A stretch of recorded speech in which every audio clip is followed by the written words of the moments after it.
이제 오늘과 내일 함께 고린도전서를 묵상하시면 이제 고린도전서가 끝나게 됩니다. 오늘 함께 읽으실 16장의 말씀은 고린도전서의 마지막 장에 해당하는 말씀인데요. 오늘 말씀의 큰 배경을 설명해 드리면 이렇습니다. 모교회라고 할 수 있는 예루살렘 교회가 있는데 그 예루살렘 교회에 큰 기근과 어려움이 찾아왔다고 합니다. 그래서 예루살렘 교회에 큰 어려움이 있었고 그것을 돕기 위해서 바울은 다른 지역에 있는 고린도 교회, 갈라디아에 있는 여러 교회들, 그리고 그 밖의 지역의 에베소 교회 등등 여러 교회들에게 이제 모교회라고 할 수 있는 예루살렘 교회를 돕도록 요청을 합니다. 이런 일들은 사도행전 11장의 말씀에 나오게 되는데요. 안디옥 교회에서 가장 먼저 그 일들이 시작되게 되었고 그 일들이 다른 지역에 있는 초대 교회들에게 퍼져나가게 된 것입니다.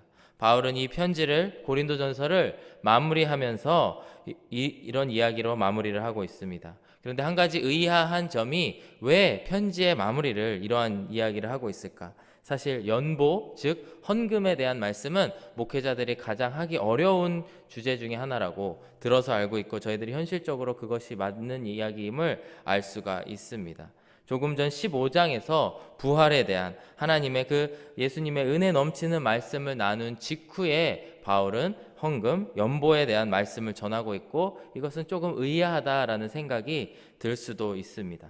그러나 바로 앞에 구절인 15장 57절과 58절의 말씀을 보시면은 바울의 그런 의도가 나타나 있음을 우리가 볼 수가 있습니다. 57절의 말씀을 보시면 우리 주 예수 그리스도로 말미암아 우리에게 승리를 주시는 하나님께 감사하노니 그러므로 내 사랑하는 형제들아 견실하며 흔들리지 말고 항상 주의 일에 더욱 힘쓰는 자들이 되라. 이는 너희 수고가 주 안에서 헛되지 않은 줄 알미라. 이러면서 15장이 마무리되고 오늘 본문 함께 읽으신 16장 1절로 이어지게 됩니다. 즉 바울의 의도는 무엇이냐면 온 성도들이 부활의 신앙 위에 단단한 반석 위에 서 있는 것이 바울이 이 편지를 쓴 목적 중에 하나일 것입니다.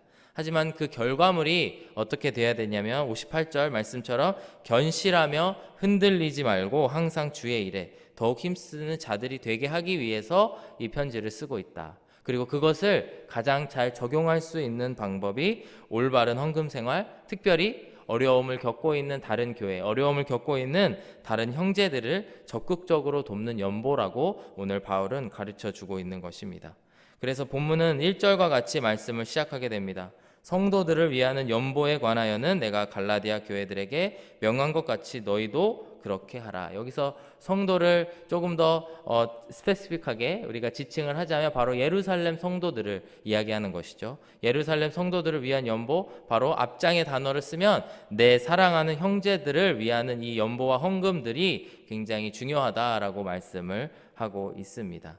사실상 물질의 그런 우리가 가지고 있는 이런 재물을 나누는 것은 매우 중요한 일이라고 할 수가 있습니다. 우리가 가족들 간에는 사실 이런 물질을 나누는 일이 조금 더 다른 타인들보다는 자유롭게 이루어지는 현상들을 볼 수가 있습니다. 저에게는 여동생이 한 명 있는데요. 여동생이 오빠 이래 해서 돈 좀 꿔줘. 그러면 아마 바로 입금을 해줄 것입니다. 그것을 받지 못하는 일들이 있을지라도 아마 너무나 큰 금액이 아닌 이상에는 마음을 주고 그것을 줌으로 인해서 서로가 정말 한 가족임을 이렇게 확인하는 시간이 될 수 있을 것입니다. 사도 바울이 바로 고린도 교회에게 강조하고 있는 점은 무엇이냐면 멀리 보이는 예루살렘 교회가 그리고 그들이 민족이 다르지만 유대인인 이 교회와 이방인인 고린도 교회가 서로 다른 교회가 아니고 하나님께서 지으신 한 우주된 교회임을 알게 하기 위해 이 말씀을 전하고 있다라는 것입니다.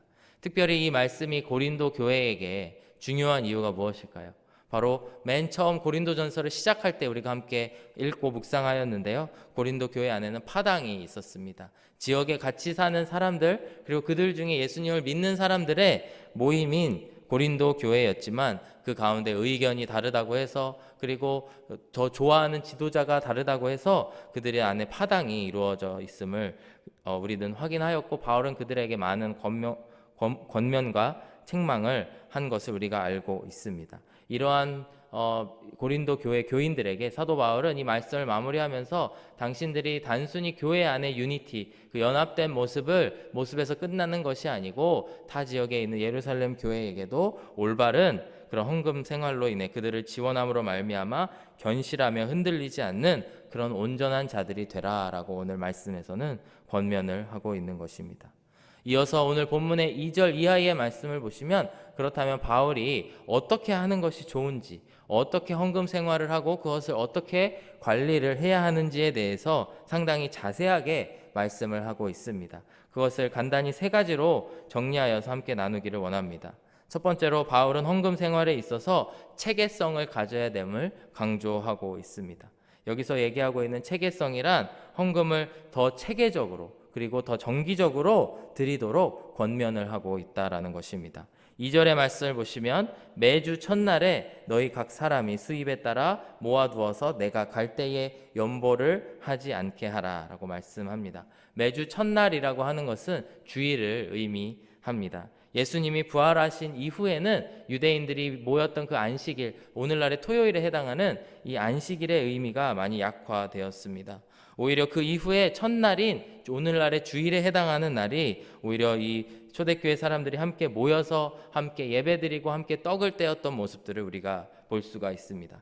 사도행전 20장 7절의 말씀을 보시면 그 주간의 첫날, 그 첫날에 우리가 떡을 떼려 하여 모였더니 바울이 이튿날 떠나고자 하여 그들에게 강론할세 말을 밤중까지 계속하매.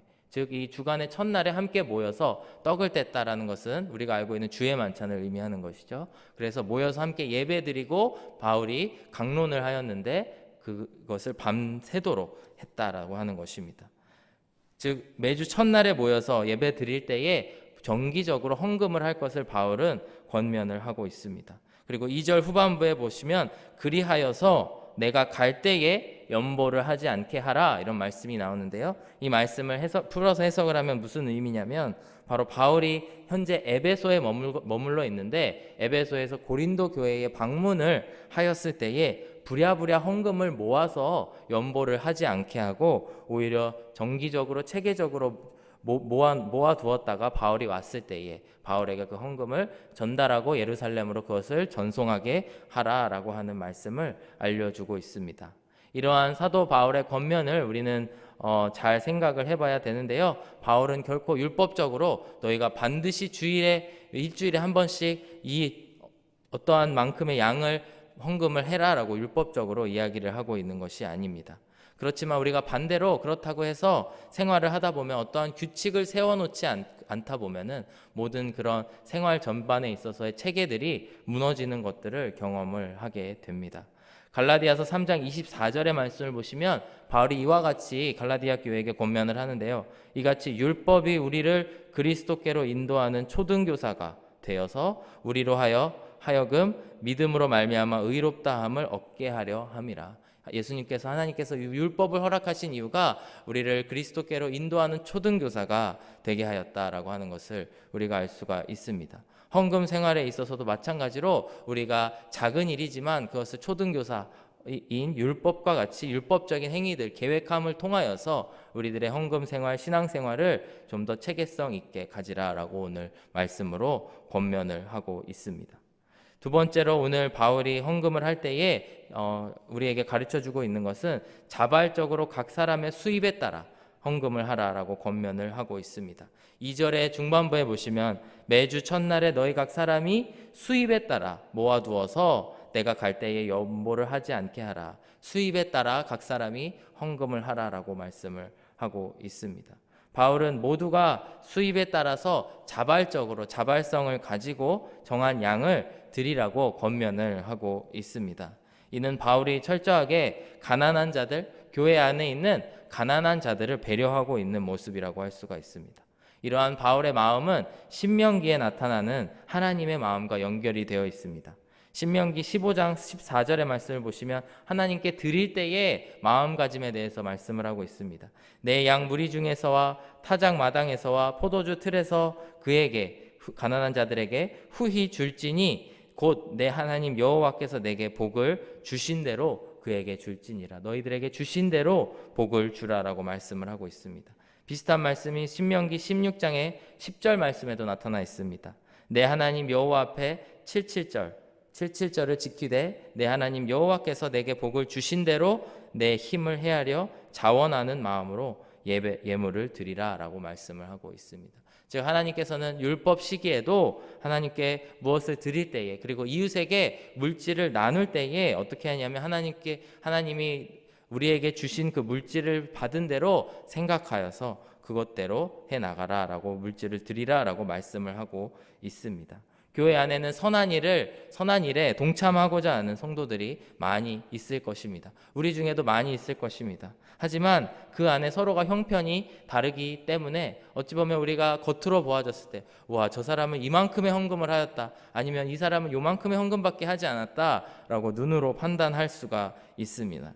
하지만 하나님께서는 그것을 받으시면서 그들이 얼마만큼 하나님께 받은 거에 얼마만큼의 그 청지기의 역할을 감당하느냐가 중요하다라고 하는 것을 우리가 알 수가 있습니다.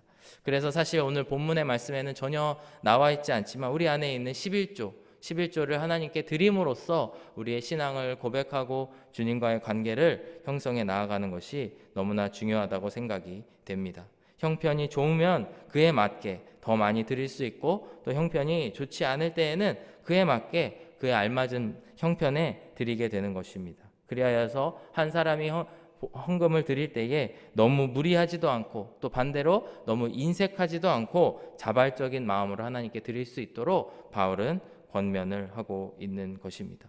이와 같이 우리의 개인의 신앙생활을 한번 돌이켜보는 시간이 되기를 원합니다. 우리의 헌금 생활이 체계적으로 무너져 있지는 않았는지, 정말 이렇게 불규칙적으로 헌금을 드림으로써 어찌 보면 바울의 권면에 어긋나는 일들은 없었는지, 그리고 또 우리의 정한 양대로 하지 못하고 하나님 앞에 정말 규칙적으로 드리지 못했던 우리들, 그래 자발적으로 드리지 못했던 부분이 없었는지 한번 돌이켜보시는 이 시간이 되기를 간절히 바랍니다. 마지막 세 번째로는 우리가 헌금 관리에 있어서 철저히 투명성을 가지고 하라라고 바울은 권면을 하고 있습니다. 3절의 말씀을 보시면, 내가 이를 때에 너희가 인정한 사람에게 편지를 주어 너희의 은혜를 예루살렘으로 가지고 가게 하리니. 우리가 자칫 이 말씀들을 상상하고 유추를 하게 되면은 바울이 그 헌금을 다 본인이 받아서 전달을 하였을 것이다라고 생각을 할 수도 있습니다. 저도 아마 그렇게 생각했었던 것 같습니다. 하지만 오늘 본문 3절을 보니 바로 바울이 직접 그 일을 행하려고 했던 것이 아니고, 너희가 인정한 사람, 교회에서 인정한 사람에게 그 모아진 연보를, 헌금을 드림으로써 그 사람으로 하여금 예루살렘 교회에 전해지게 하라라고 말씀을 하고 있습니다. 그리하여서 바울은 4절에서도 만일 나도 가는 것이 합당하면 그들이 나와 함께 가리라. 가는 것이 합당하다면 그들과 함께 여행을 예루살렘까지 할 것이고, 그렇지 합당하지 않다면 그러지 않겠다라고 하는 말씀을 전하고 있습니다.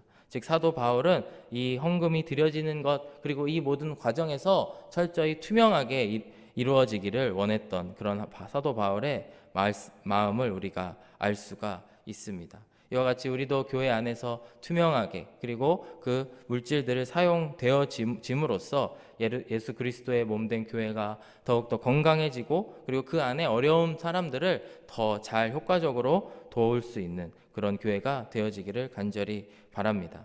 그래서 오늘 말씀을 기억하시면서, 첫 번째는 우리 개인의 신앙생활에 있어서, 헌금 생활에 있어서 체계적으로, 규칙적으로 헌금을 드리고 있는가, 그리고 우리의 마음이 정말 자발적으로 우리의 형편에 맞는 재물을 드리고 있는가, 그리고 우리 안에 그 모든 일들이 투명하게 이루어지고 있는가를 돌이켜보는 이 시간이 되기를 원합니다. 오늘의 말씀을 마무리하면서 고린도후서 8장에 나오는 그 헌금에 대한 바울의 뜻을 함께 묵상하고 말씀을 마무리하고자 합니다. 고린도후서 8장 12절에서 14절의 말씀을 보시면 이런 말씀이 있습니다. 할 마음만 있으면 있는 대로 받으실 터이요, 없는 것은 받지 아니하시리라.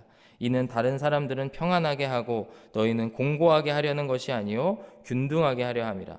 이제 너희의 넉넉한 것으로 그들의 부족한 것을 보충함은 후에 그들의 넉넉한 것으로 너희의 부족한 것을 보충하여 균등하게 하려 함이라. 사도 바울은 고린도 교회에게 고린도 후서에서도 연보에 대한 것을 강조하시면서, 이것은 하나님이 마음을 받으시는 분이시고 동시에 그 헌금을 강조하는 것이 너희들을 공고하게 하려는 것이 아니고 균등하게 하여서 정말 모든 사람으로 하여금 하나님의 그 은혜를 받게 하도록 하기 위함임을 이야기하고 있습니다. 너무나 이상적인 모습, 바울이 꿈꾸고 있는 모습들을 우리가 살펴볼 수가 있습니다. 이러한 일들이 우리 안에 가득 넘쳐서 정말 사막의 샘이 흘러넘치는 그런 교회가 되기를 원합니다. 그리고 배고픈 자들이 정말 이곳에 와서 함께 먹고, 어려운 자들이 이곳에 함께 모여서 도움을 받을 수 있는 그런 하나님의 정말 천국과 같은 곳이 우리 교회 안에 이루어지기를 간절히 소망하며 기도하시면서 오늘 나아가시기를 간절히 바랍니다.